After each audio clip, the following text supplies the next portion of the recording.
ठीक है बेटा, आवाज आपको यकीनन आ रही है। अच्छा, ऐसा है कि जो हमारे पास आज का टॉपिक मैंने चूज किया है, छोटा सा टॉपिक है हमारे पास, और ये एक इम्पोर्टेंट टॉपिक भी है। और इस टॉपिक से रिलेटेड काफी सारे क्वेश्चन या शॉर्ट क्वेश्चन भी या एमसीक्यू भी बन जाते हैं। तो बहरहाल इसको शॉर्टली जितना हो सकता है आसानी के साथ से करने की कोशिश करेंगे। तो पहले नंबर पर हमारे पास, चलें पहले समझते हैं कि नर्व इम्पल्स क्या है एक्चुअली। एक आसान से तरीके से अगर बात करें तो असल में होता ऐसा है कि आपके पास देखें, अगर मैं किसी भी सॉकेट में क्या करूं, उंगली लगा दूं, मतलब करंट के अंदर करंट को पकड़ लूं और साथ किसी दूसरे को भी पकड़ लूं, ठीक है, अब दोनों को पकड़ा होगा, दोनों को करंट लगेगा। अब इसका मतलब ये है कि हमारी बॉडी कंडक्टर है, हमारी बॉडी में कुछ कंडक्शन हो रही है। अब ये कंडक्शन कैसे है, क्या, क्योंकि हम तो पढ़ते हैं ना कि इलेक्ट्रिकल कंडक्टेंस ज्यादा पढ़ते हैं। तो इलेक्ट्रिकल कंडक्टेंस वो होती है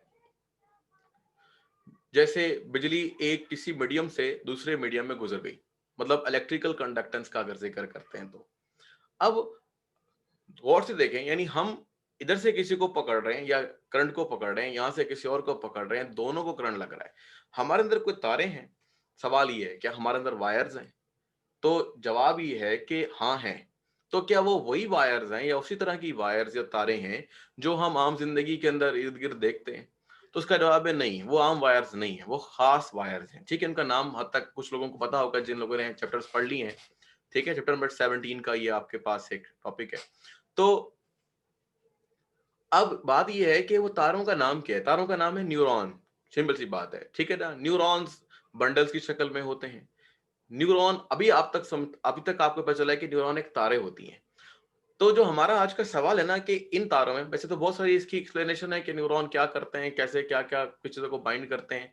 तो सिंपल सी जो आप पहले से बात जानते हो मैं दोहरा देता हूं, वो ये है कि ये एक ऐसी तारे हैं जो हमारी पूरी बॉडी से कनेक्टेड हैं और हमारे ब्रेन को जाती हैं और ब्रेन से वापस भी आती हैं। ठीक है, फॉर एग्जाम्पल मेरे पास ये उंगली है, अगर यहाँ पर कोई चीज चुभ जाती है या मैं किसी शोले के ऊपर हाथ रखता हूं, तो क्या होगा, ये एज अ रिसेप्टर काम करेगी मेरी स्किन। ठीक है, और या हमारे जितने भी सेंसरी ऑर्गन्स हैं, कोई भी ऐसा कर सकता है, लेकिन आंखें देखने का काम करेंगी तो जुबान चखने का, वो सेंस जो है वो हमारे माइंड तक या ब्रेन तक पहुंचेगी, एक्चुअली सेंट्रल नर्वस सिस्टम तक। और फिर सेंट्रल नर्वस सिस्टम या ब्रेन से वापस आएगी कहां पर? इफेक्टर पर, यानी मसल पर। मसल एकदम क्या हो जाएगा? सुकड़ जाएगा। मतलब मसल सुकड़ जाएगा, इसका मतलब ये है कि मसल इफेक्ट कर रहा है, दैट इज वाई, यानी that's why we called it as effector.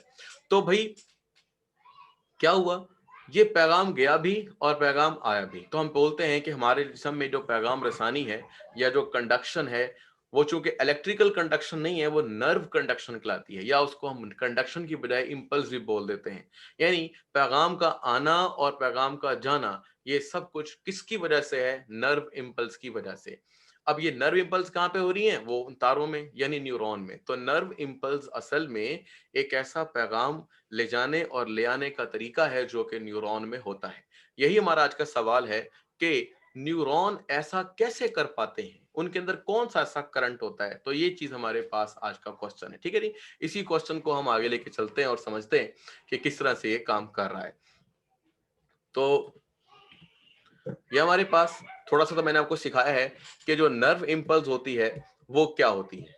ठीक है, फिलहाल कोशिश करते हैं इसको दोबारा से थोड़ा सा एक्सप्लेन कर देते हैं कि नर्व इंपल्स में आपके पास, चूंकि जैसे मैंने बिजली का नाम दिया इलेक्ट्रो, ठीक है ना, और इसमें हमारे समय केमिकल रिएक्शंस हो रहे हैं, तो इलेक्ट्रोकेमिकल कंडक्शन हो रही है।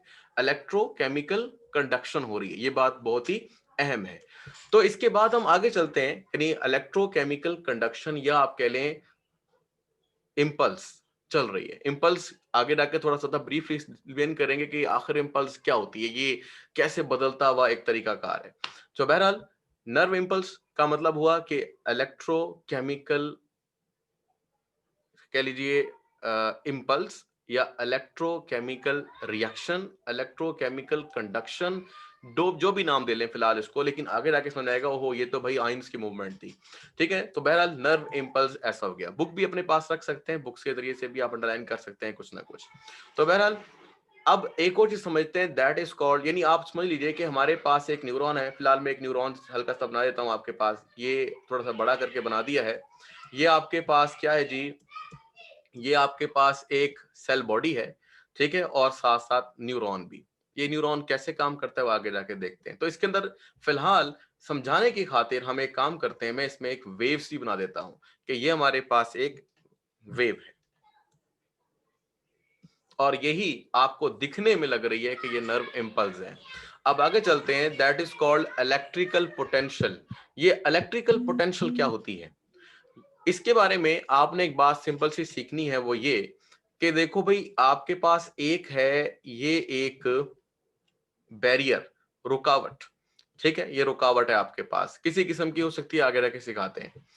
इसके एक तरफ चार्ज इकट्ठा हो गया है, सपोज कीजिए ये हमारे पास एक चार्ज है जो यहाँ पर इकट्ठा हो गया है, ठीक है, जबकि दूसरी तरफ भी चार्ज है हमारे पास, ठीक है, लेकिन पहले की निस्बत या उस तरफ की निस्बत कम है। अब इसको बोलते हैं चार्ज का डिफरेंस, या आप बोलें पोटेंशियल डिफरेंस। अब ये पोटेंशियल क्या है, इसको अगर आम लफ्जों में बोलते हैं, इंग्लिश में हम कहते हैं पोटेंशियल का मतलब है कि भाई किसी भी, लेकिन कुछ लोग ज्वाइन कर रहे हैं, इनको थोड़ा ज्वाइन कर लेते हैं जी। हम्म। तो क्या है जी, हमारे पास दो तरह के, यानी इस बैरियर या रुकावट के एक तरफ भी चार्ज है और दूसरी तरफ भी चार्ज है। अब ये हमारे पास चार्ज, या आप सोच लीजिए इसका नाम ऐसा रख लीजिए इलेक्ट्रिकल। अब पोटेंशियल, ये बात समझ में नहीं आई। देखो भाई, पोटेंशियल का मतलब है कि आप, फॉर एग्जांपल, आसान लोग बातें करते हैं, वो ये क्यों कहता है जी कि भाई इस बच्चे में बड़ा पोटेंशियल है, इस बच्चे में बड़ा पोटेंशियल है। भाई क्या है इसके अंदर, वो क्या कहने की कोशिश कर रहा है, क्या है उसके अंदर? एक्चुअली वो कहने की कोशिश कर रहा था इसमें काम करने की बड़ी सलाहियत है, ये बहुत अच्छा काम कर सकता है। तो हम कह सकते हैं कि पोटेंशियल असल में क्या है, कि एक सलाहियत है टू डू वर्क। यानी अगर मैं आपसे कहता हूं कि भाई कोई काम कर रहा है, तो हम बोलेंगे it has a potential to do work. फिलहाल मैंने इसको ऐसे लिख दिया है, नजर आ रहा है सबको, आई थिंक सो नजर आ ही रहा है, टू डू वर्क, ठीक है जी।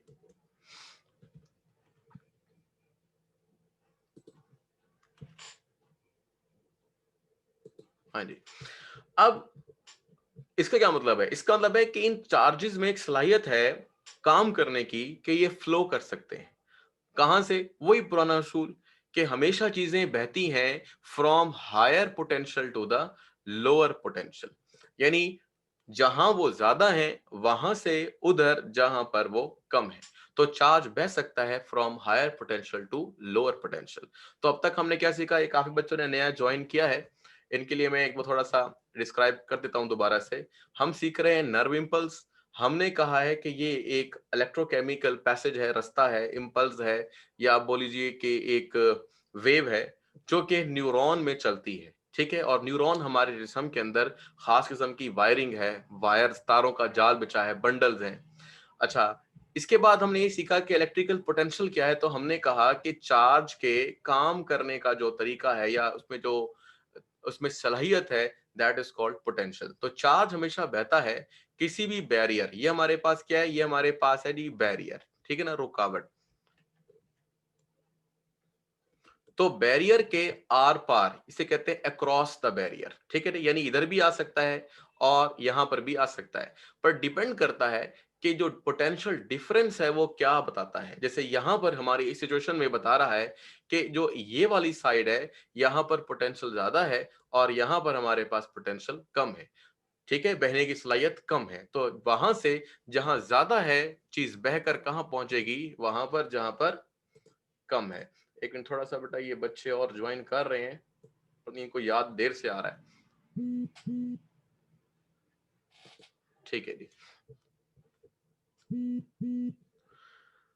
हाँ जी। तो अब तक क्या हुआ जी, इलेक्ट्रिक पोटेंशियल सीखा, फिर नेक्स्ट चलते हैं इसके बाद मेम्ब्रेन पोटेंशियल। अब ऊपर वाली वजाहत और नीचे वाली वजाहत में कोई खास डिफरेंस नहीं है, उसकी वजह क्या है?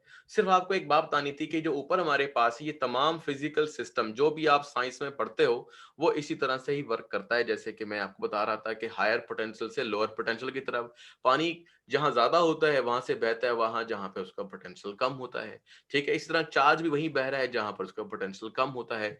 तो अगर हमारा बैरियर जो हमने यहाँ पर रखा था, हम जस्ट क्या करते हैं कि जी हम अपना जो बैरियर है उसको चेंज कर देते हैं, यानी आम बैरियर से हटाकर उसको खास बना देते हैं। That barrier is membrane. ठीक है जी, यानी अगर वो बैरियर मेम्ब्रेन होगी तो अब हम बोलेंगे मेम्ब्रेन पोटेंशियल, यानी एक मेम्ब्रेन के अक्रॉस यानी आर पार जाने की जो सलाहियत है या काम करने की सलाहियत है, that is called membrane potential. ठीक है, तो ये मैं कोशिश कर रहा हूं कि वो अल्फाज इस्तेमाल करूं जो हम आम जिंदगी में इस्तेमाल करते हैं, कोई खास बड़े मोटे मोटे लफ्ज नहीं है। लेकिन अगर आपको कोई बुक का वैसे तो समझ में आ जाएगी इंशाल्लाह, कोई बात नहीं समझ में आती तो आप वो वर्ड या वो कोई लाइन वो आप मुझे भेज सकते हैं, मैं आपको बता दूंगा। तो बहरहाल मेम्ब्रेन, ये भी हो सकता है कि आपके पास आपकी बुक हो ना पड़ी तो हम उसको भी रीड कर सकते हैं, लेकिन फिलहाल अभी उस तरह से हमने इस लेक्चर को डिजाइन नहीं किया। मैं फिलहाल बेसिक सा उसका जो कंसेप्ट है वो आपके दिमाग में डालना चाह रहा हूँ। तो अभी तक हमने ये बात सीखी है कि हमारे पास नर्व इम्पल्स है और एक इलेक्ट्रिकल पोटेंशियल होती है। वही पोटेंशियल हमारे किसमें, न्यूरॉन में भी है। न्यूरॉन में कहां पर, एक बात गौर से देखिएगा। फॉर एग्जांपल मैं न्यूरॉन का ये जो एक्सोन है ये आपके पास बनाता हूं। सपोज कीजिए कि ये हमारे पास, थोड़ा सा जरा इसको नीटली बना लेते हैं, ये हमारे पास ऐसा है। ठीक है, यानी अंदर से एक रास्ता है जो मैंने बना दिया, ट्यूब की मानित बनाया, ये ट्यूब है आपके पास।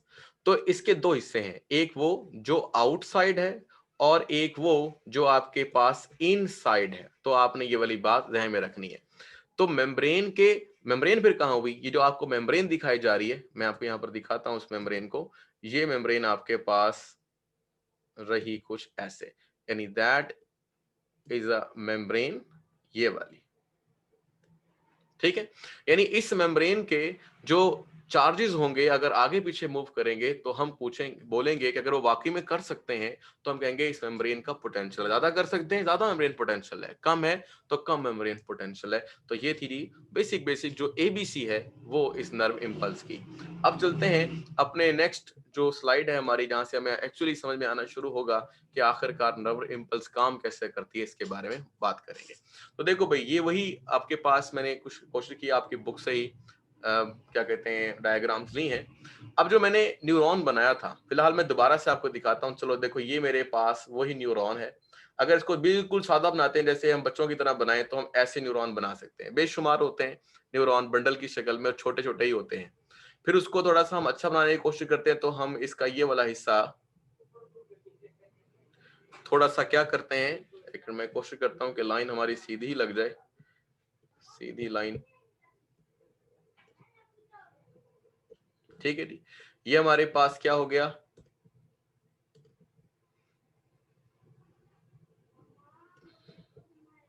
इसका एक्सोन। ठीक है जी, और यहां पर अगर आप चलते हैं आगे, फिर सेल बॉडी है, लेकिन सेल बॉडी को बनाने की फिलहाल जरूरत नहीं है। लेकिन जो हम बात कर रहे हैं वो ये कि ये वाला सिर्फ और सिर्फ एक हिस्सा, यानी इतना सा हिस्सा ये किताब ने यहां पर बनाकर हमें दिखाया है। यानी ये पूरा का पूरा जो एक हिस्सा है, दैट इज कॉल्ड क्या, मेम्ब्रेन। तो मेम्ब्रेन का जैसे मैं अभी सिखा कर आया हूं कि एक होता है आउटसाइड और एक होता है इनसाइड। इसी तरह से मतलब अगर हम थोड़ा सा इसको एहतियात से देखें तो शायद आपको समझ में आए।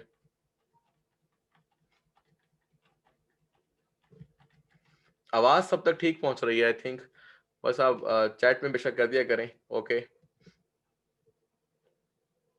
जी, ये हमारे पास हो गई सेल बॉडी। ठीक है, जैसे आप बोलते हैं जी डेंड्राइट्स। ये बिल्कुल आसान तरीका है बनाने का, जरा मेरे पास पेंसिल डिजिटल है इसलिए उतना नहीं बना पा रहे जैसे कि हम बना सकते हैं। एनी हाउ, यहाँ पर क्या होता है जी, यहाँ पर होता है साइटोप्लाज्म। कुछ जो बच्चों को बिल्कुल ही नहीं पता इसके बारे में उसके लिए जरा डिफाइन करने की कोशिश कर रहे हैं कि ये आपके पास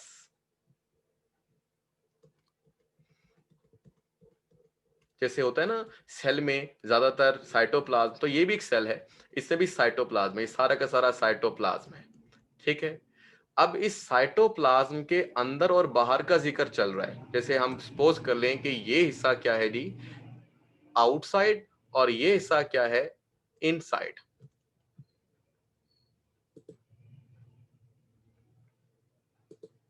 हाँ जी। तो इसी चीज को किताब वाले ने क्या किया, इसको जूम कर दिया यहां पर, आप कुछ ऐसे समझ लें,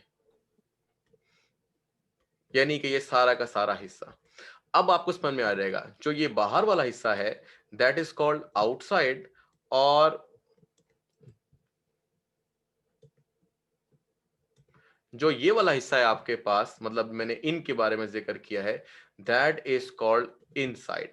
तो अब आपको समझ में आना चाहिए कि दो तरह की चीजें हैं, एक आउटसाइड और एक इनसाइड ऑफ द न्यूरॉन। अब आउटसाइड किधर है, मेम्ब्रेन के उस पार, और इनसाइड कहां पर है, वो मेम्ब्रेन के इस पार, ठीक है। अब जो मैंने ये ऊपर थोड़ा सा सिलसिला बनाया है, ये वाला सिलसिला, इसी चीज को किताब ने जरा फिर एक तरीके से दिखाया है, वो आप यहां पर देख सकते हैं। देखो मैं आपको दिखाता हूं, ये देखें, ये पूरी की पूरी आपके पास एक ट्यूब है। इस ट्यूब का जो ऊपर का हिस्सा है वो हमने काट दिया, निकाल दिया। अब उससे निकालने से क्या होगा, यानी उससे निकालने से हमें उसके अंदर नजर आएगा। अब अंदर बेसिकली दो दो चीजें दिखाई जा रही हैं, दो चीजें। एक चीज है आपके पास ये, ऊपर शायद आपको ना अच्छा नजर ना आ रहा हो, बट इट्स ये पॉजिटिव लिखा हुआ है, ठीक है, मतलब पॉजिटिव चार्ज है सारे के सारे, ऊपर की जानिब पॉजिटिव चार्ज है, और जो अंदर की जानिब है वो सारे के सारे नेगेटिव चार्ज है। तो आपको समझ में आ गया, पॉजिटिव भी और नेगेटिव भी। मैं यहां पर इसको हाईलाइट कर देता हूं कि ये पॉजिटिव भी,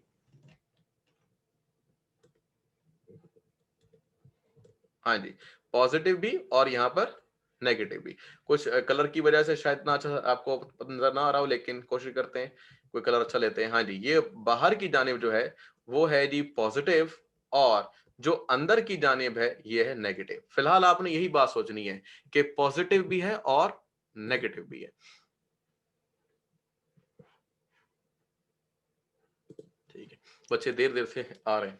हाँ जी, अब आप क्या सीखे, अब आपने ये सीखा कि हमारे पास ये जो एक्सोन है उसका हिस्सा है, ठीक है, जो आपको मैंने ऊपर भी दिखाया, मतलब इस जगह के ऊपर, ठीक है, मतलब आप यहां देख सकते हैं ये आपके पास हिस्सा है, ओके। और इसके अंदर चार्जेस हैं, पॉजिटिव भी और नेगेटिव भी। बाहर आपने याद रखना है पॉजिटिव होगा, और अंदर नेगेटिव, जब बिल्कुल सेल नॉर्मल होगा। तो यहां पर भी कुछ देख सकते हैं ऊपर की जानिब, मैं आपको एक्सप्लेन करके दिखाता हूं कि यहां पर क्या हो रहा है। कोशिश करें, देखें, ये समझ लें कि कुछ हिस्सा ऐसा है, बेटा ये नए बच्चे बंद करेंगे अपना माइक।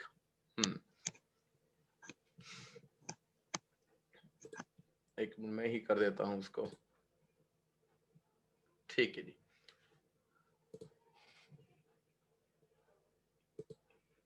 जी, तो हमने यहां पर क्या सीखा कि भाई यहां पर मेम्ब्रेन है, ये वाली मेम्ब्रेन है, ये बाहर का हिस्सा आउटसाइड, और ये साइटोप्लाज्म किसका, न्यूरॉन का। अब करना क्या है, कुछ बातें समझनी है हमने, वो बातें क्या है मैं यहां पर आपको एक्सप्लेन करता हूं, देखिए गौर से। मैं इसको रेज करता हूं, यहां पर आपने पहले नंबर पे सोचना है कि इंपल्स नहीं चल रही, कोई पैगाम नहीं चल रहा। जब पैगाम नहीं चल रहा तो फिर क्या होगा, इस चीज को देखें। अब पैगाम नहीं चल रहा, पैगाम जब नहीं चलता तो जो पोटेंशियल होता है वो आपको माइनस में दिखता है, ठीक है। इसका मतलब आप ये भी बोल सकते हैं कि जो हमारी तार है उसमें करंट नहीं है, वो रेस्ट के अंदर है, वो कुछ नहीं कर रही है। लेकिन रेस्ट करने पर भी उसके अंदर क्या होता है, चार्जेस होते हैं। अच्छा मैं थोड़ा समझा दूं आपको, जरा जहन आपका आगे बन जाएगा। कभी आप ये ना सोचते रहे, देखो एक बात होती है कि हम कहते हैं इलेक्ट्रिकल कंडक्टिविटी दो तरीके से रन कर सकती है। एक, अगर फ्री इलेक्ट्रॉन, और नंबर वन, ठीक है ना, दोबारा बात समझ लीजिए, कि अगर चार्ज को आपने, या कह लीजिए बिजली को आपने चलाना है, तो हमारे पास दो चीजें होनी चाहिए, एक कोई भी हो इनमें से। वो एक हमारे पास क्या है, फ्री इलेक्ट्रॉन, यानी free electron. Number two, ions. तो हमारे अंदर जो करंट बह रहा है वो एक्चुअली किस तरह से बह रहा है, फ्री आयंस की या सॉरी अपना आयंस की वजह से। फ्री इलेक्ट्रॉन नहीं है यहां पर, तो इलेक्ट्रॉनिक कंडक्शन नहीं है, आयनिक कंडक्शन है। तो हम आयंस का बार बार बार जिक्र करेंगे कि आखिरकार आयंस क्या हैं और किस तरीके से काम करते हैं। तो बहरहाल यहां पर आपको समझ में आ गया, थोड़ा क्विकली लेके चलते हैं जरा इसको। अब गौर कीजिएगा, यहाँ पर ये आपके पास सोडियम है और यहां भी आपके पास सोडियम है। इन और आउट का आपको समझ में आना चाहिए, ठीक है जी। ये आपके पास आउट, और यानी यहां पर आउट, और ये आपके पास इन। अब क्या होगा, अब होगा ये कि यहां भी पोटेशियम सोडियम आइन है पॉजिटिव, और यहां भी पॉजिटिव। इसी तरह से गौर किया जाए तो यहां पे भी पोटेशियम आइन है, यहां पर भी पोटेशियम आइन है, मतलब क्या है, आइंस है अक्रॉस द मेम्ब्रेन। लेकिन अहम बात वही है जो मैंने आपको शुरू में समझाई है, वो क्या, वो है ये चार्जेस का बहना। ये चार्जेस कहां से बह सकते हैं, मैंने कहा जहां पर हायर पोटेंशियल हो। तो अगर न्यूरॉन ने काम करना है तो उसको पोटेंशियल जनरेट करना पड़ेगा, सही। तो बहरहाल मैं आपको दिखाता हूं कि पोटेंशियल कैसे जनरेट होता है। जब तक पोटेंशियल जनरेट नहीं होगा उस वक्त तक जो इंपल्स है या वो जो वेव है, जो सिग्नल है, वो मूव नहीं होगा। तो अब हम इसी तरफ ध्यान दे रहे हैं कि भाई जब न्यूरॉन किस में होगा जी, रेस्ट में, तो फिर वो क्यों रेस्ट में होगा उसका जिक्र करते हैं। तो भाई हमने देखा कि इस मेम्ब्रेन के एक पार यानी आउटसाइड सोडियम आयन थोड़े बड़े मोटे करके दिखाए हुए हैं, ठीक है जी। सोडियम आयन ज्यादा करके ऐसे बड़ा करके दिखाया हुआ है सोडियम आयन, और अंदर की जानिब सोडियम को थोड़ा सा छोटा लिखा हुआ है। इसी तरह से बाहर की जानिब पोटेशियम को छोटा लिखा हुआ है और अंदर की जानिब पोटेशियम को बड़ा लिखा हुआ है, ठीक है। होता यह है कि ये आयन दोनों तरफ होते हैं, लेकिन ये मूव करना शुरू करते हैं अक्रॉस द, या कह लीजिए अगेंस्ट द कंसंट्रेशन ग्रेडियंट। यानी जो चीज कम है वहां से बहेगी वहां पर जहां ज्यादा है। यानी वही बात, सोडियम जहां कम है ये वहां बहेंगे जहां वो पहले से ज्यादा है। जब ऐसा होता है तो ये हमारे पास एक एक्टिव मूवमेंट होती है। तो एक्टिव ट्रांसपोर्ट के लिए एनर्जी दरकार होती है।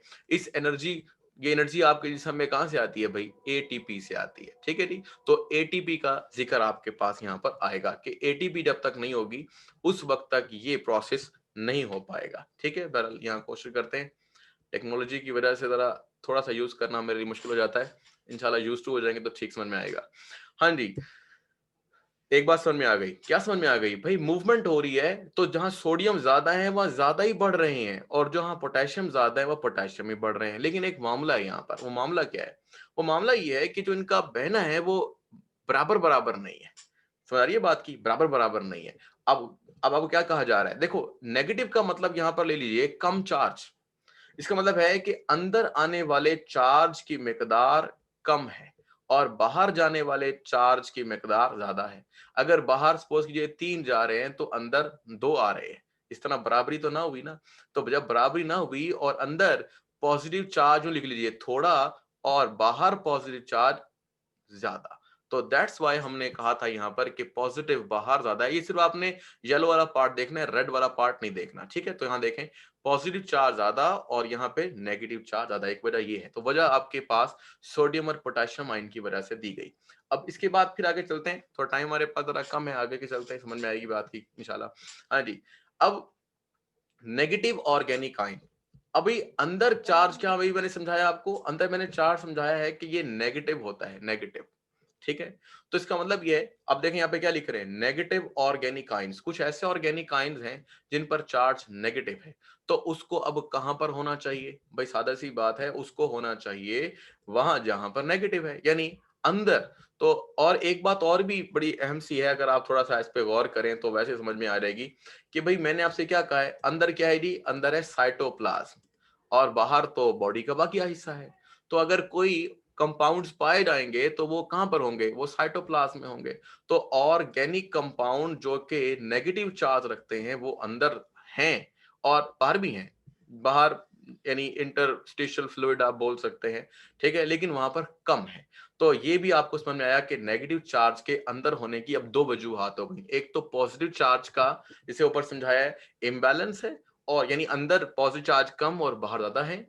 ये जब होगा, यानी ये समझ लीजिए एक प्रोसेस है रिस्टोरेशन का, रिस्टोर हो रहा है एक न्यूरॉन, ताकि अब वो एक्ट कर सके, उसमें एक्शन आ जाए। तो बहरहाल अभी रेस्टिंग की है पोजीशन, एक्शन नहीं हुआ है, लेकिन रेस्टिंग में जो इम्बैलेंस है और पोटेंशियल क्रिएट किया जा रहा है वो कैसे, इसके बारे में हम जिक्र कर रहे थे। तो बेटा इसके बाद हम चलते हैं आगे। तो भाई एक वजह ये हो गई, आगे चलते हैं, नेक्स्ट बात क्या कहते हैं। नेक्स्ट बात ये है कि आपके पास है जी leakage of the potassium ion. अब पोटेशियम आयन पर चार्ज क्या है? पोटेशियम आयन पर चार्ज है जी पॉजिटिव।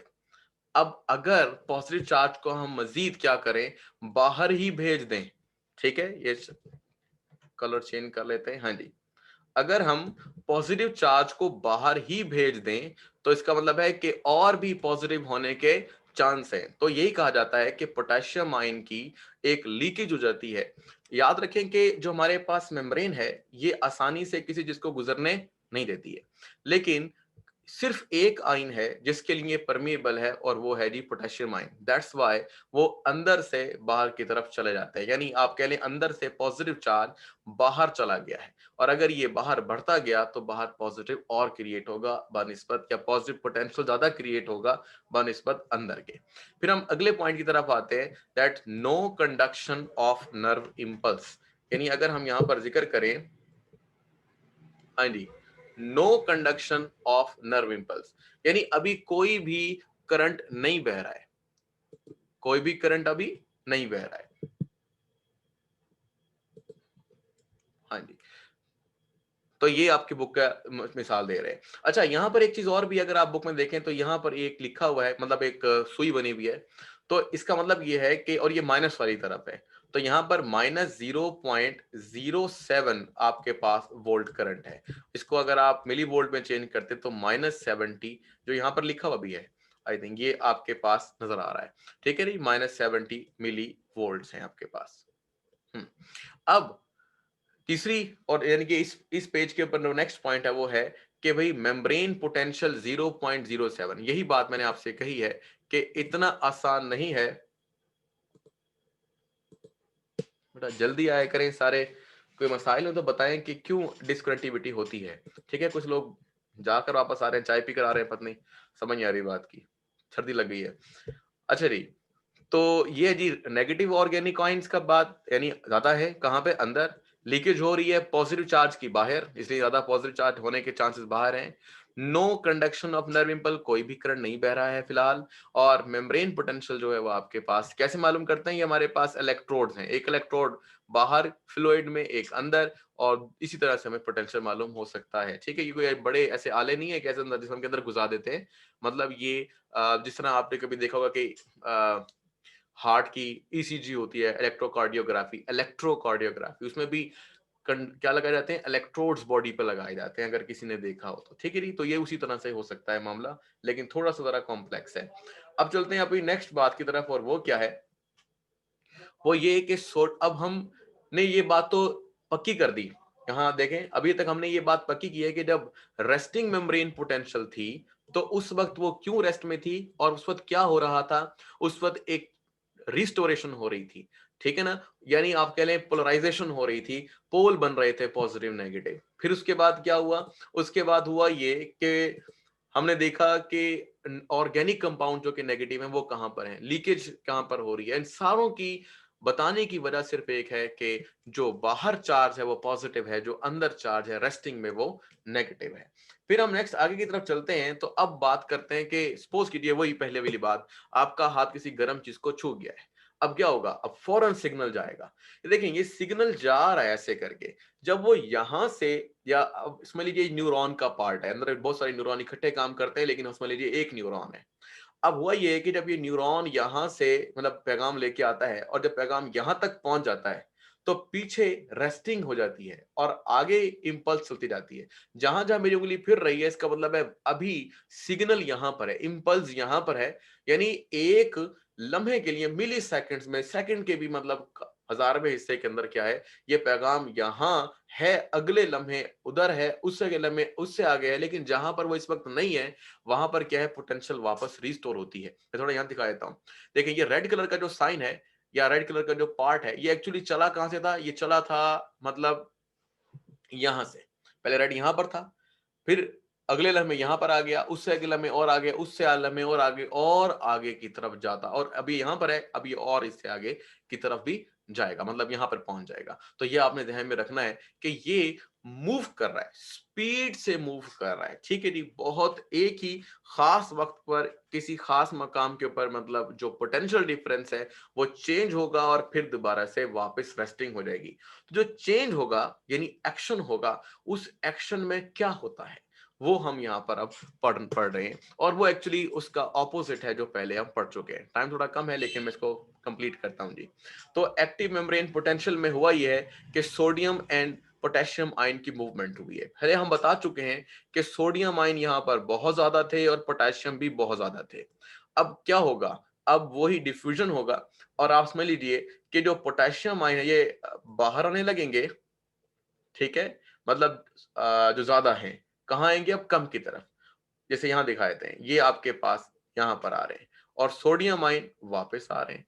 यानी क्या हो रहा है जी, कन्वर्जन हो रही है। वो जो पोटेंशियल क्रिएट हुआ था, जब हमने पहले पहले स्लाइड में सीखा था कि यहां पर क्या था जी, एक पोटेंशियल क्रिएट हुआ था, वो पोटेंशियल क्रिएट हो चुका है रेस्टिंग के अंदर, लेकिन क्या है, एक्शन पोटेंशियल में वो अब क्या हो रहा है, बहना शुरू कर रहा है, वर्क कर रहा है।